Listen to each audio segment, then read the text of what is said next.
Bye, Shobi here. Welcome to a look at another retro console. Today I'm going to be looking at another favourite of mine, which is the Atari Jaguar. I have a thing for consoles that didn't really do very well, and out of all of them, I think the Jaguar is the one that I like the most. I don't know why. The Jaguar was released in November of 1993 in America as a successor to the 7800, which actually did pretty well. It was priced at $250, which is about the going rate at the time for a console, I think. It was also discontinued in 1996, so it only lasted for 3 years, which is not very long for a games console. And it sold just less than about 250,000, so it didn't do very well at all, to be completely honest. The console is quite a small thing. It's very shallow, this one. The main controversy with it is, I don't know if you can see it, can I put it on the camera?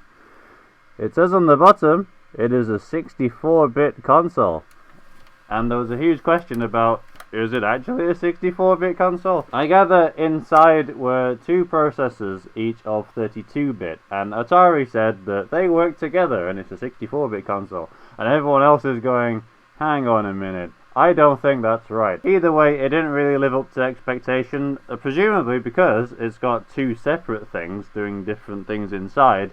It's hard to make games for that, so the games didn't really take full advantage of what the console could do. The console had 4 launch titles, being Cybermorph, Trevor McFur, Raiden, and Dino Dudes, none of which did very well. Cybermorph is the most famous of the 4 for meme purposes. It also came as a pack-in with the console most of the time, so it's actually one of the most common games to find. However, the console didn't really have a must-have game until the release of Tempest 2000, which was a year later. There are some well-remembered games on it. Alien vs Predator was supposed to be a launch title, but was released a bit later. I don't know whether that's to polish the game up a bit or for other reasons, but it did have a lot of critical acclaim.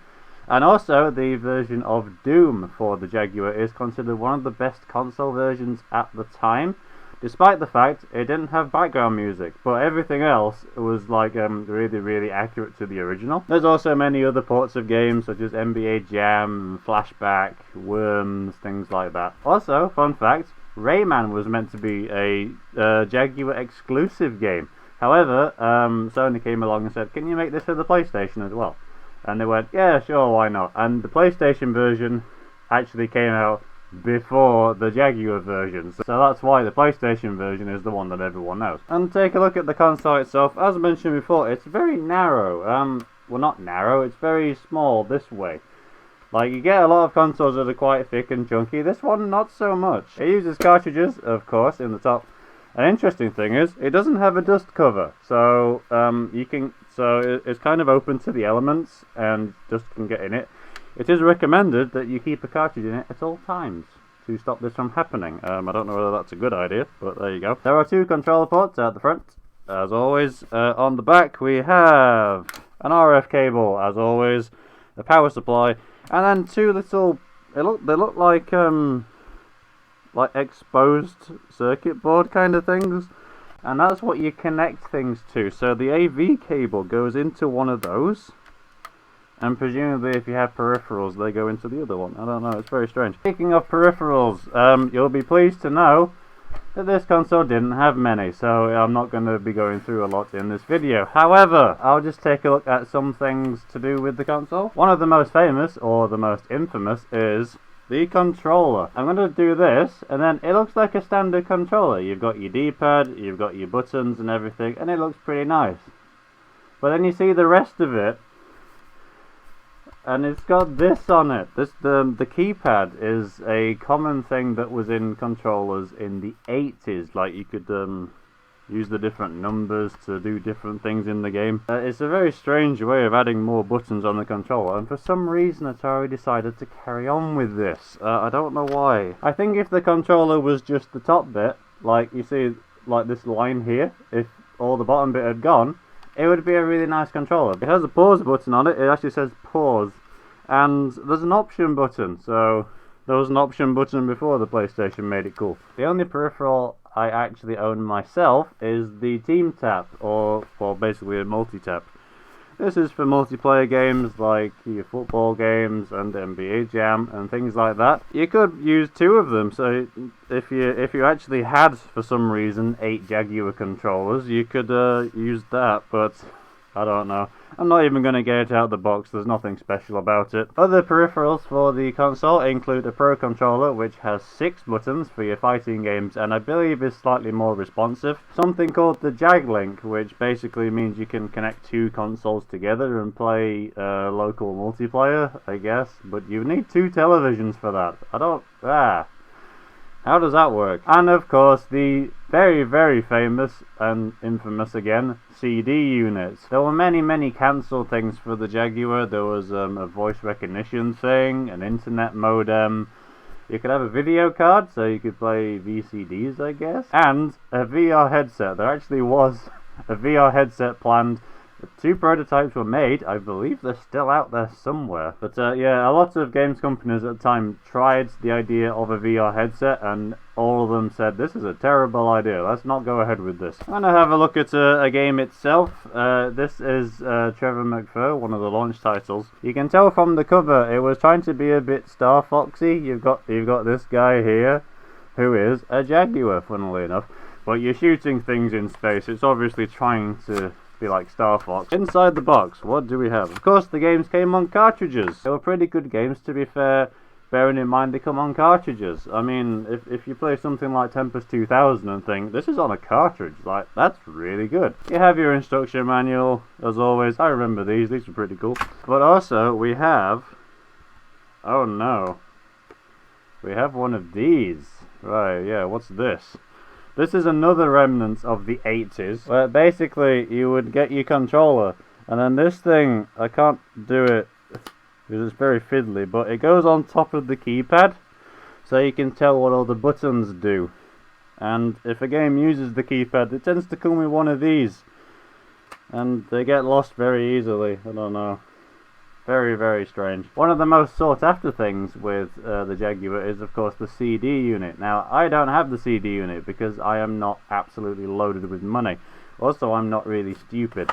But I do have, for collection purposes, I do have a game for the Jaguar CD. They do exist. There you go. That's definitely a game. The CD unit is very, very famous for being absolutely terrible. It's one of the most unreliable game console things ever. However, if you look at the console, you will notice there is this like U-shaped hole in the top, and that is the perfect size for the CD console. So they built this with that in mind, at least. All in all, the main problem with the Jaguar is it probably entered the console market a little too late. It was meant to compete with things like the Mega Drive or the Super Nintendo, but because it was released quite late into that kind of generation of consoles, it actually ended up competing against things like the Nintendo 64 and the Saturn and the PlayStation. And as a result, it absolutely failed, because you can't compete with those with something like this. In the UK, where I am from, there is a games retailer called Game, and they actually ended up with all the surplus stock of consoles and games from the Atari Jaguar.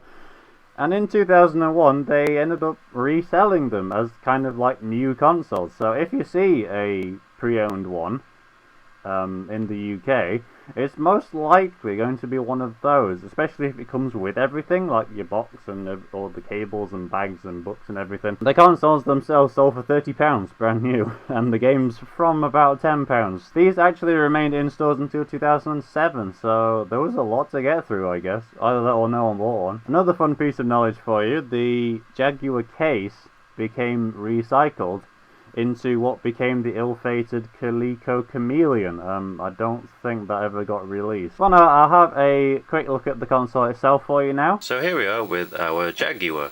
This one didn't actually have a code name when it was being developed. It was codenamed the Jaguar, and they decided, yeah, let's go with that, because Atari consoles at the time were named after big cats. The handheld was the Lynx. There was going to be one called the Panther that got cancelled, and this one is the Jaguar. There's not an awful lot to it. As mentioned in the video, it's very thin for a console at the time. There's not a lot to it. As also mentioned in the video, it has a very weird AV port at the back. It's this one here. which kind of looks like a bit of a circuit board that's just sticking out. And if I get the cable that goes in it, that's what the cable looks like. So they kind of connect together and it works somehow. I don't really know. It works in pretty much the same way any cartridge console worked at the time. As mentioned, there is no dust cover. I really don't like that. That's not a very good design. But cartridge goes in there. You've got to really jam it in because it's quite tight. So that goes in there. And then if I push the on button, the one thing I really like about this console is it has a load up screen. So if I push the button, he gets a Jaguar roar, and then the Atari logo comes in, and that's really nice. Consoles didn't really have that, so that's kind of a nice touch. There's little spinning Jaguar on there. And then you can play some Tempest. Here is the controller, as mentioned, with its horrible keypad, which doesn't really serve much of a purpose. I didn't clearly show it in the video, so here is the overlay from Cybermorph. Tempest doesn't actually have one. And that basically goes in there, you clip that into the other side, and then it shows you what all the buttons do. So for Cybermorph, I can't really see that, it's a bit blurry, but top one changes your weapon, forward view, rear view, left view. It's kind of neat, but also a bit strange. I don't know. I guess they were experimenting with things. One of the slightly unnerving things about the console is, you probably can't hear it right now, but if I go down to where the AC adapter is, I don't know if you can hear that, but there's a buzzing noise coming from the plug. And at first I thought, that's a bit weird, is that meant to be doing that? And then I googled it, and apparently it's a very common problem with the Atari Jaguar. I can confirm mains adapters are not supposed to make a buzzing noise like that, but it hasn't failed on me yet, so I have no idea why it does that. But yes, there you go. As always, here is a switch for size comparison. It's pretty comparable, to be fair. And there you go, the Atari Jaguar. I like I said before, I really like it. I have something for consoles that failed. I don't know why. I like the Virtua Boy, the CDI, things like that. I kind of like them. I don't know why, but out of all the failed consoles, I think the Jaguar is probably my favourite. It does have a bit of a cult following.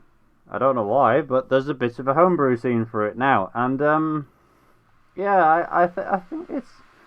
I wouldn't say it's fondly remembered. It's remembered. Of course, because of the failure of the Jaguar, Atari pulled out of the console market.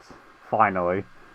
I say they pulled out of the console market. They have for now, but who knows. Anyway, yes, I hope that's been enlightening for you all, at least.